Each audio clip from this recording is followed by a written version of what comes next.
Hello दोस्तों, आप लोगों का स्वागत है H2 स्टडी बोर्ड परीक्षा के न्यू यूट्यूब चैनल पे, जिसमें अभी हम लोग बात कर रहे हैं चैप्टर वाइज जो भी इम्पोर्टेंट क्वेश्चंस बन सकता है बोर्ड परीक्षा के एग्जाम पॉइंट ऑफ व्यू से पूरा डिटेल से हम लोग MCQ कवर कर रहे हैं। ठीक है, जिसमें हम लोग 2 लेक्चर कवर किए थे जिसमें 10-10 क्वेश्चंस किए थे।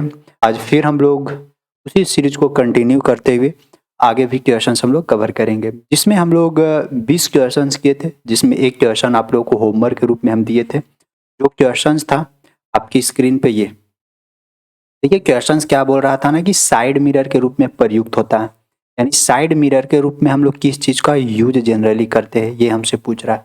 जब भी अगर साइड मिरर की बात किया जाए तो गाड़ी आप चला रहे हैं, बाइक चला रहे हैं, बगल वाला जो मिरर होता है ना उस साइड मिरर कहलाता है। यानी साइड मिरर जो होता है वो क्या होता है, उत्तल दर्पण। यानी बगल वाला जो होता है वो कॉन्वेक्स मिरर होता है। देखिए, कॉन्वेक्स मिरर इसीलिए लगाया हुआ रहता है ना क्योंकि कॉन्वेक्स मिरर का जो रेंज होता है ना बहुत ज़्यादा होता है। पीछे से अगर बड़ी बड़ी गाड़ियां आ रही है या बहुत ज़्यादा गाड़ियां आ रही है तो सभी एक छोटा सा आईना में सब दिख जाता है। ठीक है, और उत्तल दर्पण का और थोड़ा प्रॉपर्टीज होता है कि ये बड़ी बड़ी वस्तुओं को छोटा बनाकर और दिखा देता है, और हमेशा इमेज यानी प्रतिबिंब छोटा और सीधा दिखाता है। इसीलिए साइड मिरर के रूप में हम लोग उत्तल दर्पण का इस्तेमाल करते थे। इसका ऑप्शन नंबर बी होगा। ठीक है, नेक्स्ट देखते हैं क्वेश्चन नंबर 21 के बाद देखिए क्वेश्चन नंबर 22 क्या बोलता है। एक अवतल दर्पण है। ठीक है, अवतल दर्पण है, कनकेव मिरर है जिसका फोकस दूरी 10 सेंटीमीटर है, तो उसका वक्रता त्रिज्या बोल रहा है यानी रेडियस पूछ रहा है। तो देखिए, अगर त्रिज्या की बात किया जाए तो त्रिज्या क्या होता है, फोकस दूरी का 2 गुने फोकस दूरी। ठीक है, यानी फोकस दूरी का 2 गुना दूरी होता है त्रिज्या। तो फोकस कितना दिया हुआ था 10, तो त्रिज्या क्या हो जाएगा 2 गुने 10 यानी 10 दूनी हो जाएगा कितना 20 सेंटीमीटर में है, तो 20 सेंटीमीटर इसका हो जाएगा त्रिज्या। है त्रिज्या 20 सेंटीमीटर, ऑप्शन नंबर इसका बी हो जाएगा करेक्ट। नेक्स्ट देखते हैं क्वेश्चन नंबर 22 के बाद देखिएगा 23 क्या बोलता है। 23 बोलता है कि निर्गत किरण और अभिलंब के बीच का कोण को कहते हैं। ये देखिए, ये निर्गत किरण क्या होता है, जब लाइट एक मीडियम से दूसरा मीडियम में जाता है, तो देखिए एक मीडियम से दूसरा मीडियम में जा रहा है तो अभिलंब की ओर आएगा, ये सीधे भागेगा, फिर यहाँ से अभिलंब से दूर भाग जाता है। तो जो किरण आ रहा है इसको हम लोग आपतित किरण बोलते हैं।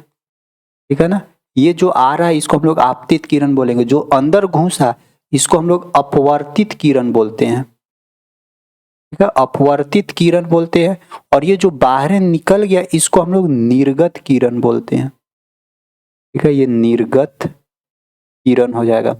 हमसे क्या पूछ रहा है, निर्गत किरण और अभिलंब, तो ये बाहर निकला निर्गत किरण और ये अभिलंब यानी नॉर्मल, इस दोनों के बीच का ये वाला जो एंगल है ना इसको हम लोग क्या बोलते हैं, तो इसको जब निर्गत किरण और अभिलंब के बीच का एंगल बन रहा है तो इसको हम लोग क्या बोलेंगे, निर्गत कोण बोलेंगे। जो आपके ऑप्शन में है निर्गत कोण बोलेंगे, इसको ऑप्शन नंबर सी करेक्ट हो जाएगा। इसका क्वेश्चन नंबर 23 हो गया। इसके बाद देखिएगा क्वेश्चन नंबर 24 क्या बोलता है कि सरल सूक्ष्मदर्शी में किसका उपयोग किया जाता है। देखिए, सिंपल माइक्रोस्कोप की बात कर रहा है। तो सिंपल माइक्रोस्कोप में जनरली हम लोग क्या यूज करते हैं, दर्पण यूज करते हैं या लेंस यूज करते हैं। तो माइक्रोस्कोप जो डॉक्टर लोग नहीं, ये खून जांच करने के लिए ऐसे करके लगा के देखते हैं, इसे आंख लगा के देखते हैं, आंख ऐसे बंद करके इस तरह से, वही है सिंपल माइक्रोस्कोप। ठीक है ना, तो जनरली सिंपल माइक्रोस्कोप में जो लगा हुआ रहता है जैसे इस तरह का होता है ना, यहाँ से ऐसे रहेगा यहाँ पे, और फिर यहाँ से इधर ऐसे लगा हुआ रहता है, फिर इधर देखते हैं तो यहाँ पे जो लेंस लगा हुआ रहता है वो उत्तल लेंस रहता है, वहाँ पे दर्पण नहीं होता है, ये ध्यान रखिएगा। तो जो सरल सूक्ष्मदर्शी है वहाँ पे जो उपयोग होता है वो क्या है, उत्तल लेंस, यानी इंग्लिश में बोला जाए तो इसको बोल सकते हैं कन्वेक्स लेंस। 24 के बाद देखिएगा 25 नंबर, इस लेंस के द्वारा सिर्फ और सिर्फ काल्पनिक प्रतिबिंब बनता है। देखिए, लेंस की बात कर रहा है, अगर दर्पण की बात करता तो कौन सा दर्पण में सिर्फ और सिर्फ काल्पनिक प्रतिबिंब बनता है।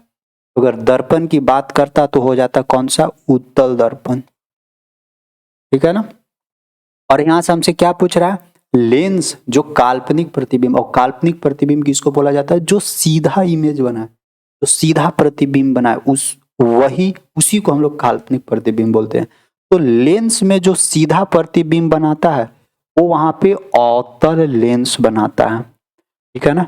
यानी ये वाला लेंस देखिए, ये इस तरह का जो लेंस होता है ना, यही हमेशा सीधा और छोटा इमेज बनाता है, ठीक है। तो कौन सा लेंस काल्पनिक प्रतिबिंब बनाता है, तो इसमें हो जाएगा अवतल लेंस।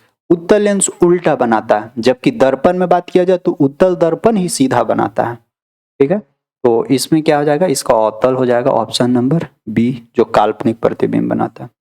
नेक्स्ट, परावर्तन के नियम से निर्धारित है। देखिए पिछले क्लास में ना हम आपको परावर्तन का नियम बताए थे, reflection of law of reflection of light, जिसमें बताया था कि परावर्तन का दो नियम है, आपतन कोण और परावर्तन कोण इक्वल होते हैं, और आपतन कोण, परावर्तन कोण और अभिलंब तीनों एक पॉइंट पे होते हैं, ये भी बताए थे। तो परावर्तन के नियम से निर्धारित, तो परावर्तन के नियम से निर्धारित क्या हो जाएगा, आपतन कोण बराबर परावर्तन कोण, यानी इसका तो ऑप्शन नंबर ए बन जाएगा, ठीक है। ऑप्शन नंबर ए करेक्ट हो जाएगा। 26 के बाद देखिएगा 27 क्या बोलता है कि काल्पनिक प्रतिबिंब होता है, अभी जस्ट इसके बारे में बात की है। देखिए काल्पनिक प्रतिबिंब हमेशा जो सीधा प्रतिबिंब होता है ना, उसी को हम लोग काल्पनिक प्रतिबिंब के नाम से जानते हैं।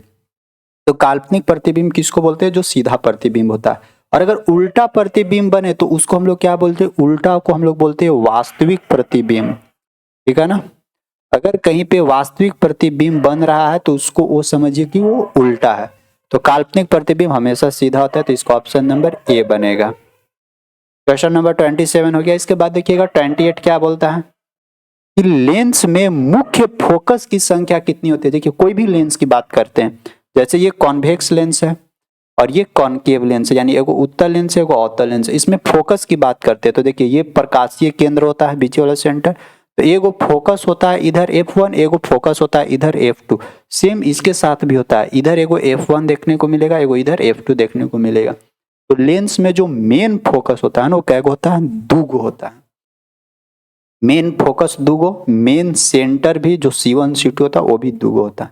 तो ये हो जाएगा ऑप्शन नंबर ए इसका करेक्ट।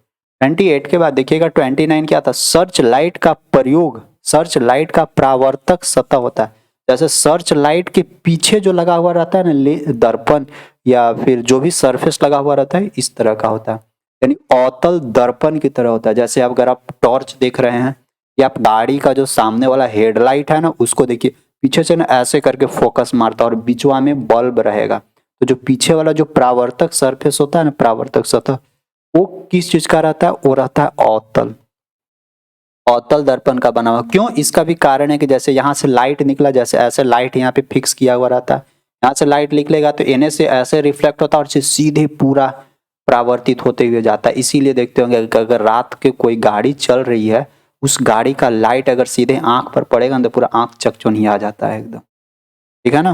तो अवतल दर्पण का प्रयोग सर्च लाइट का परावर्तक, यानी परावर्तक कहने का मतलब कि उसको रिफ्लेक्टर भी सरफेस भी बोलते हैं।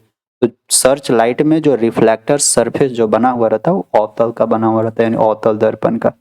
ऑप्शन बी हो जाएगा। 29 के बाद देखिएगा 30, दाढ़ी बनाने में कौन सा दर्पण का प्रयोग होता है। तो जनरली दाढ़ी बनाने के लिए जनरली हम लोग समतल तो यूज नहीं करते, उत्तल ने, तो किसका यूज करते हो, अवतल का। ये पिछले क्लास में भी हम आपको इसको बताए थे। तो इसका ऑप्शन नंबर क्या बन जाएगा, ऑप्शन नंबर सी इसका करेक्ट हो जाएगा।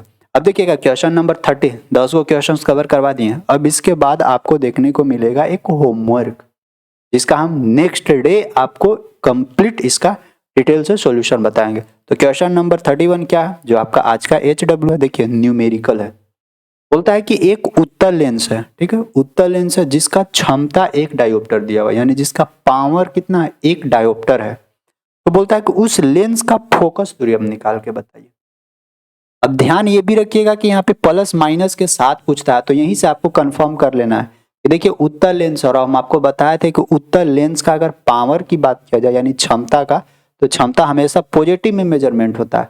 उत्तल लेंस का तो फोकस भी निकलेगा, वो भी फोकस पॉजिटिव में निकलेगा, ठीक है ना। तो ये था कंडीशन, और इस कंडीशन को देखते हुए आप यहाँ से निकाल के बताइएगा रिलेशन क्या होता है। पावर बराबर 1 बटा फोकस होता है रिलेशन, जब फोकस मीटर में मेजरमेंट हो।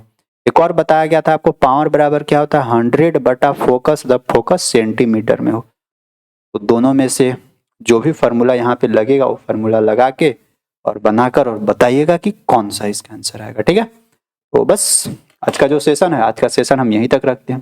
जाते जाते सब लोग वीडियोज को लाइक करते हुए जाइएगा। इसका आंसर आप जरूर नीचे कमेंट्स करके बताइएगा। जो भी नए लोग होंगे सभी लोग चैनल को जरूर सब्सक्राइब करिएगा, दोस्तों के पास शेयर करना न भूलिएगा, दोस्त लोग बहुत प्यारे होते। ठीक ना, थैंक यू, बाय।